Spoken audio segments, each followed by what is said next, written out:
and welcome to episode 88 of the Clean Energy Show. I'm Brian Stockton. Hey, and I'm James Whittingham. This week, EV maker Rivian goes public, India gets some COP karma, which crops work best with solar, and COP26 concludes, as most things in my life do, badly. All that and more of this edition of the Clean Energy Show.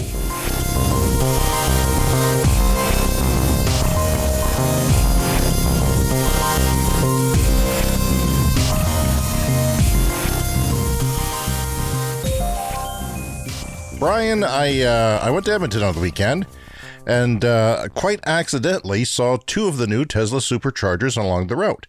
I didn't even plan to go on a Supercharger tour. I just pulled over for various family potty breaks, and there they were looking at me. So, yeah, nice. I saw them, and they exist. There was no Teslas there at the time, but that corridor, I can guarantee you, I've tested it in my ICE vehicle, and is ready for your late January trip to go to Edmonton. Are you excited? Yeah, I'm hoping to do that. Check out the new Supercharger route. You know, I did something interesting just before. I went there for a soccer game and a little family vacation because we had 4 days off this week. And interesting city, Edmonton. I have a nephew there who is progressive. That is to say, he is not right-wing. So I had a really good conversation with him in the car at the West Edmonton Mall, one of the biggest malls in the world. And I was just asking him about racism and about oil. Yeah, and certainly lots of people already get it, but, it takes time. Before I went, I was asked by CBC to do an opinion piece, a piece of satire on Saskatchewan, our province wanting to have its own nationhood. Or at least its own national distinction, as our French-speaking province, Quebec, sort of does, a nation within a nation, as they sort of define it and use that sort of language. And it was because our premier got ticked off or set off by the COP talks, because we had agreed as a country, Canada, to not expand any emissions in the fossil fuel industries beyond what they are, to cap them right now. And that was an election promise back in the late summer, early fall. Yet he used that. I mean, he's got his own problems with COVID, so, it's a distraction. So I wrote a satire, and I had 1 day to do it. So I had to edit it in the car with the revisions on the way to Edmonton. And it was really quick, but I got in a lot of jabs, and they weren't looking for the jabs. I got an electric car tax jab against the tax, which I thought I took out, but I think they actually put it back in. Which is interesting, and just a bunch of political things. Like my theme was, they don't get it. They're wanting to not realize what the rest of the world is doing, and I bit into them, Brian. I bit hard, and it was quite successful as my pieces for CBC go, because I've got a lot of positive feedback. My aunt even read the comments. And said that they were mostly positive. I'm going to take her word for it. I'm not going to go in and look. But also on the CBC website, they on Facebook, though, they said this is closed for the protection of our employees and the subjects of the material. So I was a bit concerned about that, wondering how many death threats might be in the Facebook comments. But our premier here tends to use Facebook as his main communication method, because that's why all of his people, his main followers, are into conspiracies and crap. Yeah. I read it. I thought it was great. And go ahead and look for that if you're interested. COP, Brian, it wound up. It wound up on Sunday, and it's depressing. It ended on a depressing note. Yeah, I mean, it ended as a compromise, I guess, which was always maybe to be expected. It's never as ambitious as we would like, but, not a huge surprise. India and supposedly other countries changed the language, changed a word. Applause, but no real joy. The end result, an intensely negotiated agreement that, at best, achieves incremental progress and ultimately falls short for everyone. But at a climate conference, that counts as a win. Well, remember, this was our last best chance to save the planet. Yeah. And then this last-minute change came. But there was a dramatic last-moment twist. India and others teamed up to insist on weakening that section by changing one key word. Phase out became accelerating effort to phase down unabated coal power. It caused deep disappointment. And in me as well. I don't know if I'm naive to have expectations to think that they would actually get off their asses. I've read a lot of climate scientists on this, the people I watch, and some of them are like the main climate scientists in the world. They're actually pretty okay with it. Like they realize that, there's new language in there that wasn't in there before. There's more countries taking action, and next year we'll get them. There's the movement. They can see a movement where things are changing. It's just not all going to change this year. Do you have that sense? Yeah, things seem to be coming to a head, and perhaps politicians realize that they're going to have to start listening to the people, or perhaps new politicians will be elected by next year. Yeah. But yeah, it feels like we're hitting some kind of a tipping point, hopefully. I remember quoting on the show one of the climate people saying that we're one election cycle away from real change. Yeah. So as you old farts die off who are anti-climate, bring in the new and vote the bastards out, I say. India began by setting a net zero goal and surprising the world with its climate ambition. That was very important. India is the last kind of country after India to come around here, and India sort of got their own goals. Let's see, India was 2070, right? And China was 2060, both a little late. We'd like 2050, but they are developing emerging economies.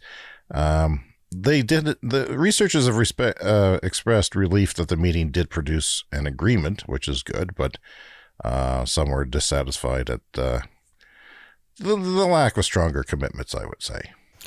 Yeah, and I have a less important point to make, and that's just an update to our show last week. You were complaining about how Barack Obama pronounced Glasgow. Mm-hmm. Glasgow. And so I thought Glasgow, he said. So I thought I'd better look it up. He was, in fact, incorrect. It's Glasgow. But also, he referred to it as the Emerald Isles, yes, which is Ireland, not Scotland. That's a big, pompous American mistake that even Barack Obama is making. And he's America's last great hope of progressiveness and intelligence and outworldly knowledge. So, yeah, I guess no one went over his speech. But I listened to it. It was a good speech, as Obama speeches go. Well, I guess, he doesn't have the staff that he used to have for all this stuff. No, he's got no fact checker. Perhaps he could hire an unpaid intern to check his facts on important issues, because that sort of distracts from his whole message when you screw up something like that, right? You don't want to do that. Yeah. So I also wanted to give an update on the local EV tax, which we have talked about before on the program. Here in our ridiculous backwards province of Saskatchewan, they've instituted this electric vehicle tax, even though there's only a few hundred electric vehicles here. We've talked about it before. Some activists got together. They're going to refund your tax if you apply for it. I still haven't done it. I'm about to do it. I'm assuming you have done it as well. But I just wanted to mention them again because, and it's sidewalktax.ca. That's kind of the website for this. Somebody did the math on the tax and the actual cost to the government. I don't know if you saw this, James, but the impetus behind the tax is these electric vehicles are not paying the gasoline tax. They're not going to the pump. Everybody pays a gasoline tax at the pump, and that goes partly to fix roads and stuff. Yeah. But they ran the numbers, and because we have a utility, an electric utility that's owned by the government, that means you're actually paying more to the government if you charge your electric car at home than you would pay at the pump, particularly now that you have to pay $150 extra per year because of this ridiculous new tax. So if you include the $150 tax, the average EV driver is paying about $400 to the government to charge their car, whereas they only get about $200 in the fuel tax at the pump. So I thought that was pretty great, and props to them. Can you repeat that figure? 400 instead of 200? Yeah, basically, roughly. Oh, yeah. God, Brian. You know what's happening? The blood pressure is slowly seeping up again. Oh, no. It's bad. Yeah, well, it's okay because I nailed the government with satire. The most powerful tool in hurting a government is satire. We'll bring them down with satire. And, you know, speaking of which, our friends at Juiced Media in Australia, I can understand where they exist. Australia is evil. I mean, that has really come out during the climate conference. They're garbage. What a garbage country with garbage policies. Not you people listening, but, you know, the government's policy on climate, the federal government, is crazy. It's insane. Well, and we're at a similar position here where we are. So, you know, don't throw any stones in your glass house. But they're our federal government though. Is better. Yeah. The games, though, that are getting played are just ridiculous down there and things like that. It's stupid. And they have to be taught a lesson. And I think someone should do that. So, you know what happened with India, though? They had this is what I call cop karma. The day after India pulls out, they had to shut down their schools and construction sites for a week because of bad air quality. Cities in northern India are recording poor air quality. Tourists are rushing to hilly areas such as Himachal Pradesh in a bid to find clean air. There has been an increase in hotel occupancy in the state as Himachal's AQI is much better than that in neighboring states. So the tourists are flocking to the high hills to escape deadly pollution.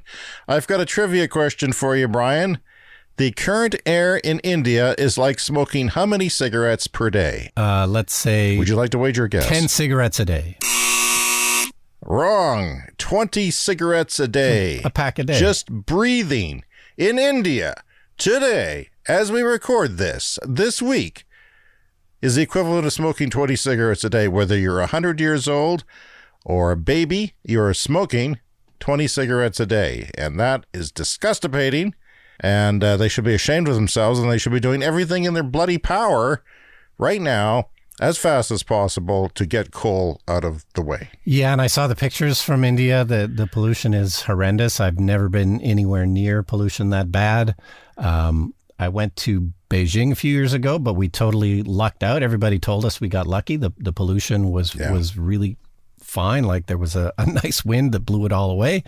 But it's not always like that. Well, maybe they shut down a few factories for you. I mean, you are a celebrity. They probably So did, it's possible. It's kind of like the Olympics, you know. They'll shut a few things down to have clean air for your arrival. But the day after the COP26 fiasco from India, and some of the pollution is from farmers burning stubble, which I noticed a lot of people were doing on my trip to Edmonton. A lot of stubble burning for some reason. Tourists, tourists are money. So if you piss off the tourists, so the tourists have to flock to the hills and not where the money is being spent, well, that's not good business as a country, is it, Brian? Am I wrong? You are correct, sir. Schools will be shut down so that children don't have to breathe polluted air, Chief Minister Anvid Kejriwal told reporters on Saturday, and adding that construction activity would also have to be halted. 20 cigarettes a day. I repeat, the current air in India is like smoking 20 cigarettes a day, and this is just when they decided that they were going to water down the COP agreement. Cop karma, India. Cop karma. Cop karma. And I will mention, too, here in Canada and British Columbia, we've had flooding. They've had flooding in the sort of west coast of Canada lately. So this past summer, it was nothing but wildfires and everything burning to the ground. And now massive floods happening from rain in BC. There's 150 people trapped in their cars as I speak because mudslides on major highways that you and I have probably taken. I took that route to Vancouver last summer. So that's what we're dealing with here. But well, let's move on with the show. This is the Clean Energy Show. Rivian has entered the stock market, right? Did that happen in the past week? Yeah, they had their initial public offering, so this has been expected for a while. Rivian, the maker of electric pickup trucks and SUVs, they have extremely limited production out. I don't know, did you catch there was a really good review on YouTube from Marquez Brownlee, MKBHD. He had a really fantastic review of the car, and I'd recommend, if anyone's interested in it, to go to YouTube and have a look at their pickup truck review. It looks really fantastic. It was a really rave review for that pickup truck. And there's been all kinds of speculation about the initial public offering. How is the valuation going to go? And they were kind of aiming for around a $70 billion valuation. But the IPO happened. The stock shot up. It's so Rivian right now is worth about $120 billion, which a lot of people would argue is too much because they've barely delivered any cars. 5 or 6, literally 5 or 6, hardly any. Literally 5 or 6. And of course, Tesla was delivering hundreds of thousands of cars before they made it to that valuation. But of course, the difference is that there is an actual market now for electric cars. So Tesla's valuation has really held back several years because nobody really believed that there would necessarily be a market for electric cars. But now that Tesla has proven that there's a market for electric cars, this valuation, while probably a little bit high, it does make some sense. I think a lot of people want to get on the EV. They don't want to miss another, as I asked you off the air, not during the week, whether you thought we were going to invest. And you said the market cap was probably too high for them, was beyond what they should be. Do you still feel that way, or do you wish you put a couple bucks in? I know you don't necessarily have, truckloads of cash ready to invest at any given second, but might have you thought it was a good idea then? Well, my thought was it's going to spike up after the IPO, and that means it'll probably take a dive sometimes after the IPO. It hasn't happened yet, but the night is young. It could still drop, quite a bit in value. So, I would wait and see. There might be an opportunity to get in the near future at a much lower price. What makes them different than anybody else? Aside from large investment, they've been around since like 2009, secretly developing this pickup truck, and it took them, 11, 12 years to get here, to get to the point of making. But they've got a lot of Amazon, about 100,000 over the next 10 years to make Amazon delivery vehicles. That was a huge headline. What makes them different, though? I mean, is it just their platform? Their electric platform can be used for anything. Basically, the motor, the battery, chassis can be adapted to all kinds of different things. Yeah, and it's an EV startup from the ground up, like Tesla. So they don't have a legacy gasoline business that they have to somehow shut down and shift around. So the hope is, or the thought is, that because it's an EV startup like Tesla, they should be able to maybe have similar success. But they're planning to stay also in the higher end of the market too. They don't really have any plans to release any lower cost vehicles, and that's probably because they know how damn hard that is, and how how expensive it is to gear up and do that. So because they're going to keep selling in that higher end of the market, they'll probably do well in terms of profits. Have you heard anything about their efficiency, how that is? I mean, do we have an idea if they're approaching Tesla in efficiency, or if they're more like a Jaguar, terrible efficiency motor inverter setup? I think it is not as good as Tesla, but Tesla doesn't have a vehicle exactly like that, so it's maybe hard to compare. But that's probably dealt with in that Marquez Brownlee review. Yeah. Now this is they say it's larger than a Ford Ranger, which is a small pickup truck. Maybe smaller than an F-150. It doesn't look that much larger, but it the difference in car size categories is very minuscule. It can be half an inch between compact and midsize and so on. So a little goes a long way, but I do think that the F-150 is going to dwarf this just because they will have a price. What is it, $35,000, $40,000 or $40,000 US or something? It's the starting price. Yeah, I know, but still, I mean, there's a lot of company fleets that spec matches. You're not taking it on vacation. You're just going around town to construction sites. I think that they could make, well, hopefully they will make a crap load of those. I see they're advertising it constantly. Everything I see on TV is the F-150 Lightning. I have to wonder, is this sinking in with the public? There's so many ads on TV. It's like 9 out of 10 of them are for electrified vehicles now. No, it's crazy. At least in the TV I'm watching. I went to the movie theater the other day, and there was, again, 2 electric vehicle ads before the movie at the movie theater. It's crazy. Well, the young audience is going to want their electric vehicles at the movie theater. So, and not that you're young. Yeah, but you're hip. But they're not going to get a gas car in the meantime, I don't think. Wait a minute. You went to the movie theater in a pandemic? I did, yes. Wow. Are we going to talk about what you saw? Ryan's Movie Corner. I saw 2 things. I went to The French Dispatch, the new Wes Anderson movie, and then last night in Soho, the new Edgar Wright movie. And they're both okay. They're both okay. That's it? Just okay?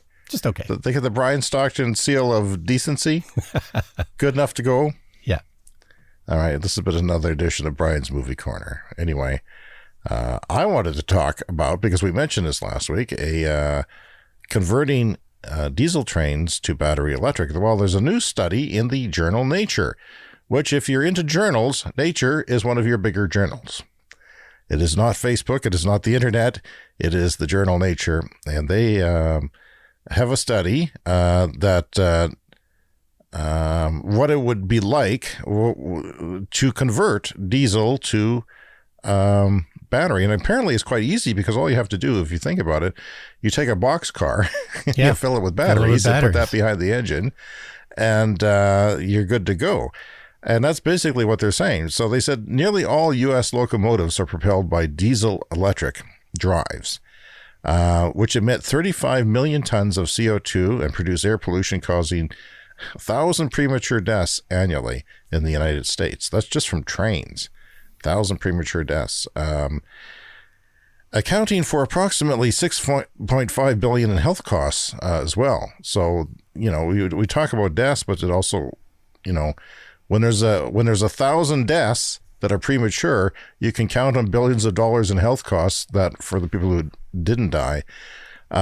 So the improved battery technology plus access to cheap renewable electricity open the possibility of electric rail. So you need to sort of access cheap renewable power and the battery technology, and you have yourself a winning case here, according to the study.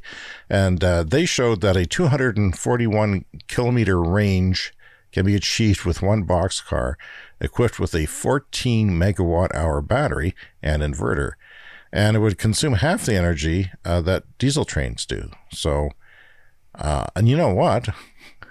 I'm constantly hearing trains, not just the train horn, but the trains. No matter where I live, there's trains nearby, it seems. And wouldn't it be great to have an electric train, electric buses, electric trains? What a wonderful world we would live in if that was always the case. So at near future battery prices, not today's battery prices, but near future battery prices, say a couple of years, battery electric trains can achieve parity with diesel electric trains if environmental costs are included, or if the rail companies access wholesale electricity prices and achieve 40% use of fast charging infrastructure.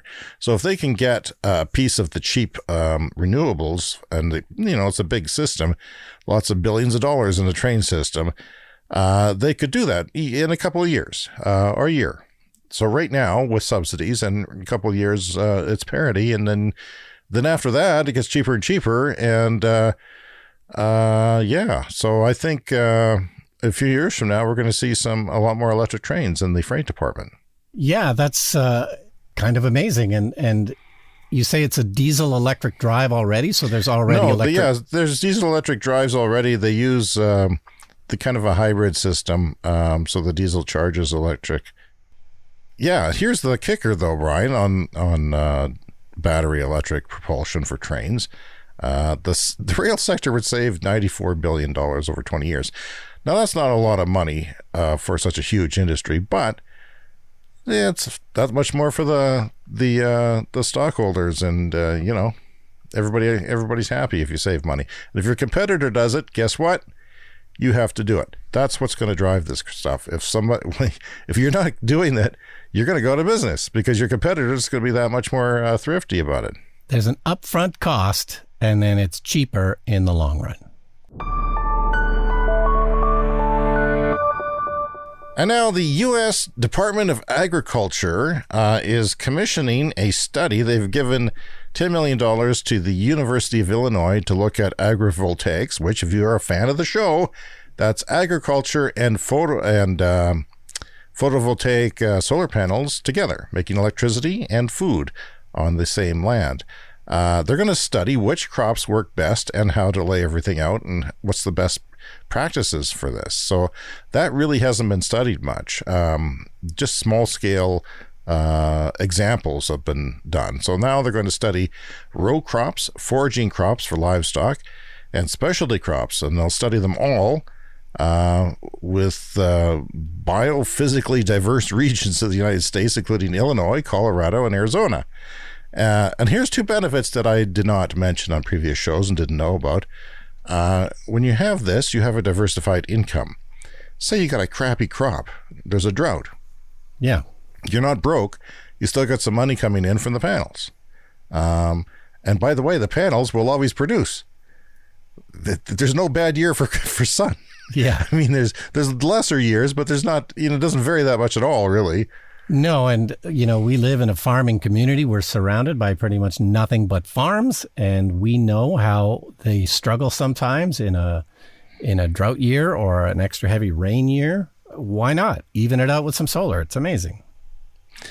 All right, so here's another example of how mixing solar panels and water go is you're saving water. If you mix solar panels and crops, you have water conservation because you're keeping the sun off of that part of the land, so that's not sucking moisture out. By the way, there was a research from the Fraunhofer Institute done before that has suggested a wheat field covered with raised solar panels. This blows my mind because we always said, well, it wouldn't be wheat. Because this is where we live in wheat country here. Everything's wheat. Yeah. It would just be like goat meal. Goats would be underneath eating goat crops. Well, wheat is apparently a deal too. Apparently you would get 80% of the wheat you otherwise would on the same land and 80% of the electricity.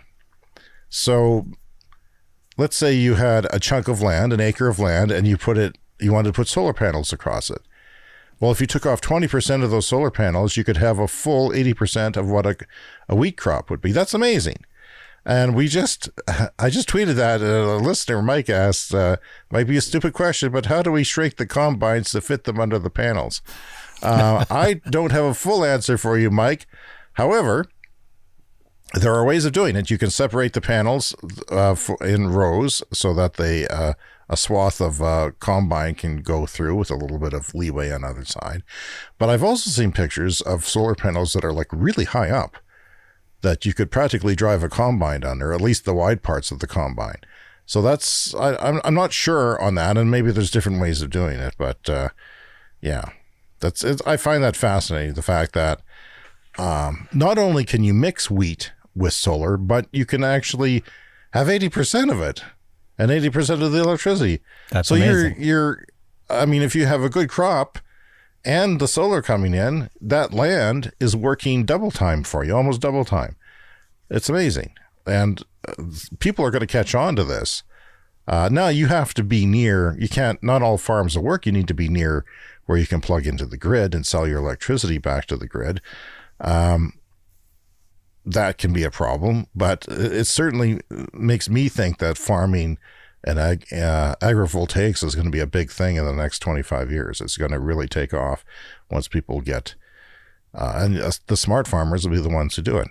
So, yeah, they're going to search for existing solar facilities in each region and plant C3 crops, which are soybeans, spinach, and rice. Okay, now they're going to do C4 crops, which are between the panels, and learn how they respond to various levels, duration, and timing of shade. And corn, they use a CO2 respiration process, which improves nitrogen, water, and other efficiencies, and would like to find the benefit of the shade Only in the hottest climates, though, but there is some benefit to having shade on corn. I can't get it hot enough here in Canada for my corn. We had a really hot summer, so I had decent corn this year for the first time in forever. But apparently you can have too much heat, so I often wonder, every time we grow corn in Canada, you have to irrigate. So farmers who do grow corn here, which is not many, have irrigation near water sources to do that. And that costs extra money and, of course, has damage. But I'm very excited about agrivoltaics, Brian. Guess who won the Motor Trend Car of the Year? There was 3 finalists. They were all electric. And who won? The Lucid Air one. Are you surprised by that? Maybe a little bit. What were the other 2 contenders? The Porsche and the Mercedes EQ was something or other. All seen in commercials on your local TV. The Lucid Air, remember, has a massive, massive battery, and it has a massive, massive price tag.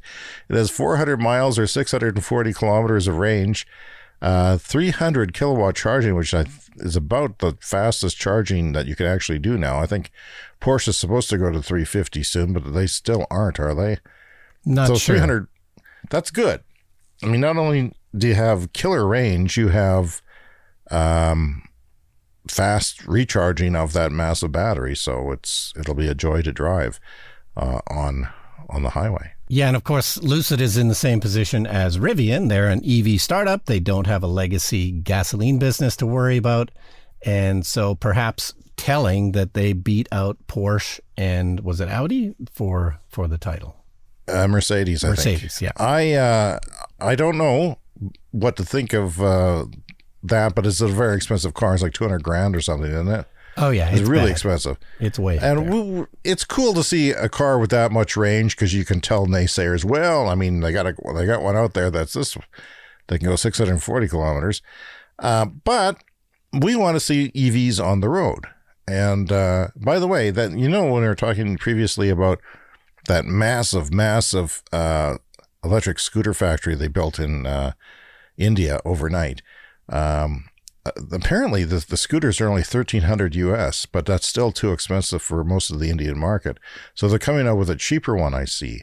And I just can't wait for India's airs to be cleaned up. I mean, the farming and coal is still going to cause problems, but hopefully they can, get them down to 4 or 5 cigarettes a day from 20, because that's nasty, nasty business. Yeah, we have an oil ban segment this week. Oil ban. Always happy to have an oil ban segment. And guess who has banned oil this week? It is, well, actually, you know what it is? It is a perfect illustration of the difference between nations and cities in addressing the climate crisis, because that's what played out at COP this week in Glasgow. Why do I keep saying that? Brock, he has powers over me, Brian. He has influence and powers. He can make me say anything. Glasgow and the Emerald State, or the Emerald Island, I don't know. He's got powers. This is how he won 2 elections. They kind of, some people say they wrongly focused on EVs at COP26, because the host city, Glasgow,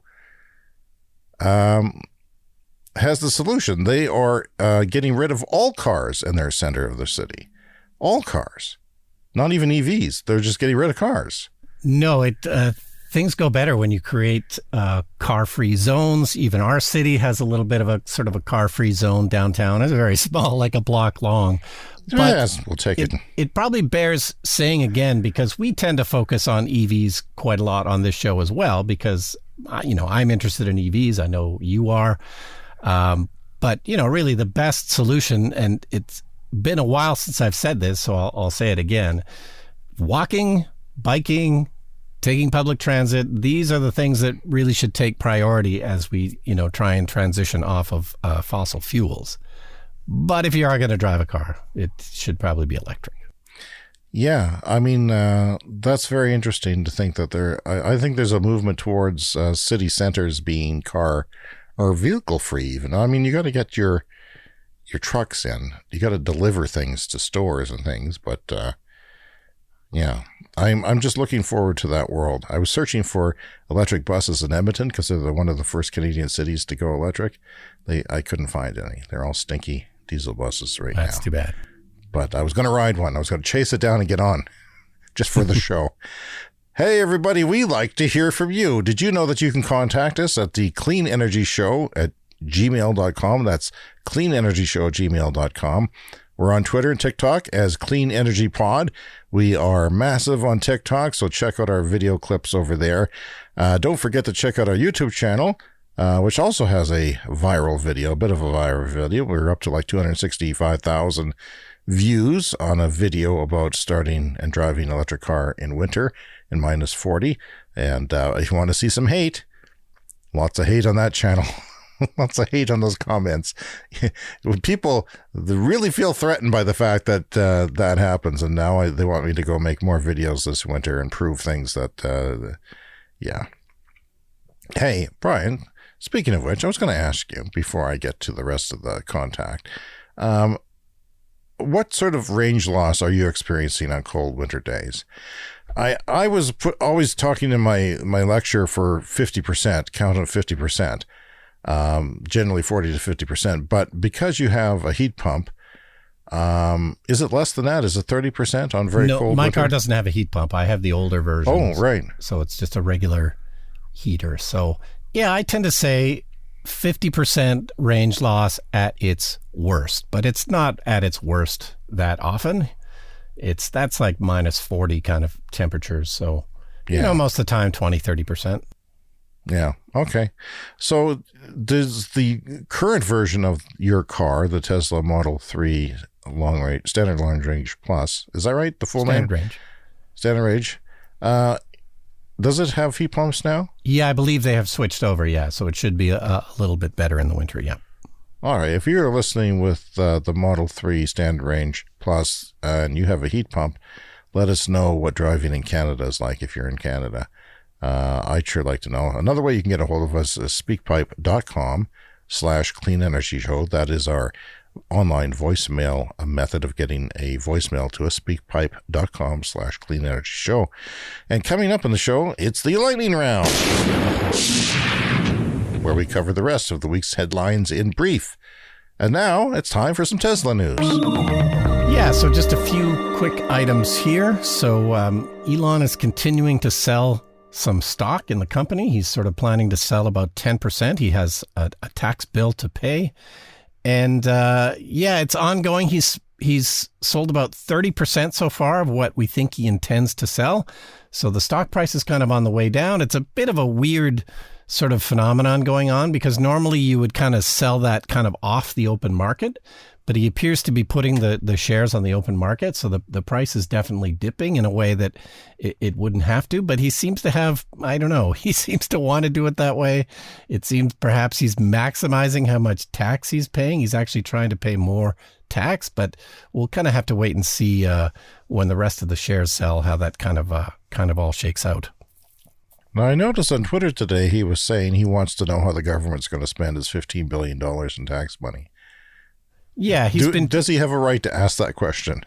Well, all of us do, I guess. But yeah, he's been chirping a lot at the American politicians. He's not very happy with the. Oh, he took a shot at Bernie the other day. Said, yeah. I didn't know you were still alive. That's not CEO material. I mean, come on, Elon, smarten up. It's probably a little counterproductive, but it's also yes. You're going to ruin your brand. He is the brand of Tesla. You need to watch your mouth. You don't want to start offending people because he's becoming more of a divisive figure unnecessarily, I think. Oh, I don't think it's possible for him to become more of a divisive figure. That's his whole thing. Well, over the journey of Elon and starting Tesla, I think he's increased his divisive nature, especially in the last 5 years. But that's my own opinion. So they've hit a new milestone with superchargers. Yeah, there's now 30,000 superchargers around the world. And they're, trying to expand as quickly as possible. So it could be 40, 45,000 by this time next year. So be curious to see how fast they can do that.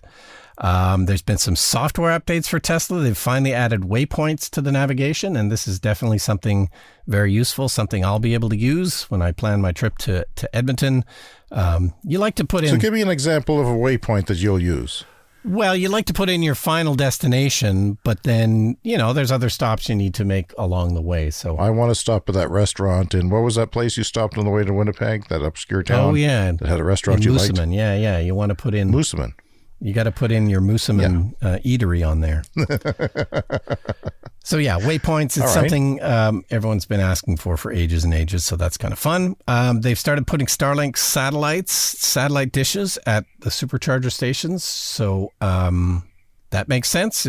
You should be able to get Wi-Fi in the future when you're charging your car. So they're just starting to do that. Of course, Starlink satellites from SpaceX, Elon Musk's other company, so that makes total sense. That seems like a good thing to have. I mean, if you can't have the restaurant and the bathroom right there, at least you can give people the Wi-Fi to kill the time, whether it's 20 minutes or 30 minutes right now. Yeah, and of course, it benefits Tesla as well because a lot of us use the cellular network now when we're at a supercharger. You put on Netflix, and my cellular is included with the car. So Tesla has to pay for that data, so it's cheaper for them to do Wi-Fi rather than cellular data. Okay. But their deliveries are slipping nastily. And what's going on? I mean, the cheaper S and X deliveries are all the way to 2023 now. That's over a year. Yeah, the demand seems to have just gone insane and through the roof. So if you want to buy a Tesla, there's quite a long wait, especially for the lower cost model. So if you're getting the lowest trim model of every Tesla, you kind of have to wait the longest. If you're getting a performance or a more expensive model, you can get it a bit sooner. But the demand seems to be off the charts. That's got to stop, right? Well, yes. Once the Texas factory opens, once the Berlin factory opens. And when do we think they're opening? Soon. There should be a few cars made by the end of the year and then volume production by the end of next year.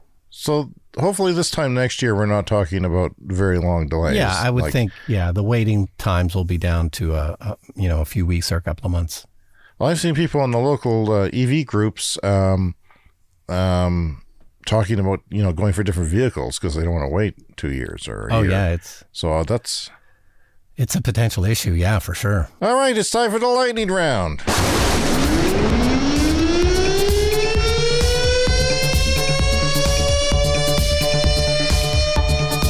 Brian, the lightning round was created over a year ago now, and it used to be a contest.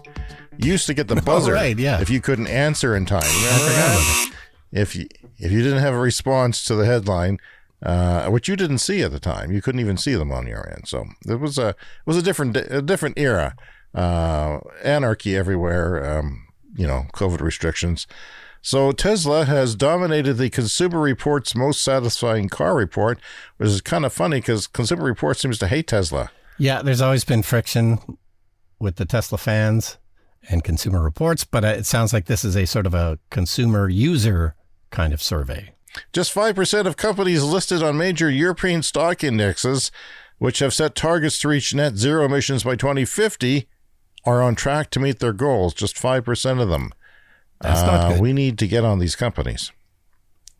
We need shareholders need to pressure. I've just, like I said earlier, voted Australia as the most evil country at COP26. So they have Australia. You've received the Clean Energy Show evil stamp of approval. Congratulations. You'll be getting your kit in the mail. $1.15 billion solar plus wind storage project is planned for Central Texas. In Caldwell County, 2 plants are being built over 9 years. It's a lot of money for solar and storage to fix that nasty, nasty Texas electrical grid, Brian. That's a good thing, yes? And Tesla is also putting up some battery storage somewhere in Texas as well for the grid. Battery storage equals stable grid. How does Hawaii plan to cut 70% of its emissions by 2030, you ask? They're going to shut down the last coal plant in 2022. They're going to add 50,000 rooftop PV systems. They're going to retire 6 fossil fuel units and reduce use of others. They're going to add grid wind, solar, and water, which includes geothermal. with your volcanoes. You got good geothermal in Hawaii, and they're going to use more grid plus customer-owned storage. And they're going to use demand response. So they've got a multifaceted way to cut 70% of their emissions by 2030. Yeah, that's a decent plan. That's everyone needs to be aggressive like that. Oh, and speaking of Tesla, the Model Y base price is breaking $60,000 in the United States in U.S. dollars. That is topping the original price of the Model S. Yes, although I will say they're not currently selling the standard range version of the Model Y in North America, and I think they can't because there's just too much demand. So they're only selling the top trim. So once the standard range Model Y comes out, probably when the Texas factory opens, that'll be probably around $50,000 US. In the horrifying / comedy category of climate disasters, heavy rain and flooding in southern Egypt has forced scorpions out of their hiding places, sending more than 500 people to hospitals, and there's multiple deaths here too. I think something like, I don't want to say, but multiple deaths, according to this recent scorpion invasion. That's not a good thing. No. I mean, when flooding sends scorpions into the streets, stinging people and sending them to the hospital. Subaru said early in 2020 that it didn't see much evidence Americans want electric vehicles or plug-in hybrids. And yet, yesterday they unveiled a all-electric SUV developed with Toyota, of all good people. So, yeah, Subaru is into the electric SUV, battery electric SUV game. We'll have more on that later. From the Bloomberg ZEV fact book, I wanted to say Z, but for most of the world that are listening, ZEV fact book, it's hard for me to say that. If only Barack Obama was here to tell me how to say it, it would be better. It's like the band ZZ Top that we all know so well. Right.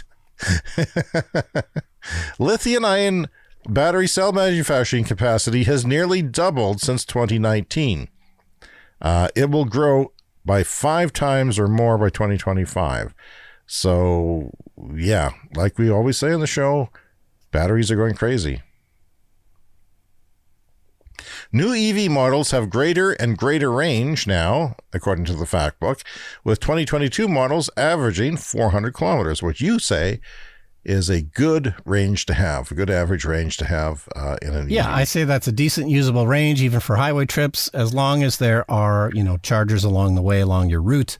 And, of course, the charging networks are all expanding. So if 400 is not okay now, it should be okay in a year or two. And did you know their report also said that electric two-wheeler sales are 9 times higher than passenger EV sales. So that is a huge market.